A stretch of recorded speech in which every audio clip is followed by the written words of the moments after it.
ভাই আসসালামু আলাইকুম। ওয়ালাইকুম আসসালাম ভাই। ভাই ভালো আছেন? আলহামদুলিল্লাহ ভালো, আপনি ভালো আছেন? আলহামদুলিল্লাহ। এই যে আপনি আমাদের কাছ থেকে প্রোডাক্টটা নিলেন, এটা দিয়ে আপনি কি করবেন যদি বলতেন। হচ্ছে আমরা পিৎজা, বার্গার এগুলো আইটেম করার।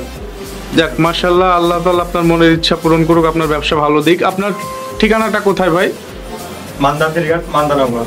আচ্ছা, ডান পাশে ঢাকা বাস স্ট্যান্ড দ্রুত। আপনার প্রতিষ্ঠানের নামটা কি? Asian food village and cafe. Asian food village and cafe. ঠিক আছে, আপনার প্রতি শুভকামনা রইল। আপনি একটা উদ্যোগ নিয়েছেন এমন একটা প্রোডাক্ট নিয়ে ব্যবসা করার জন্য। আল্লাহ তাআলা আপনাকে যেন উত্তম প্রতিদান দান করেন। ভালো থাকবেন। আসসালামু আলাইকুম। ওয়ালাইকুম আসসালাম।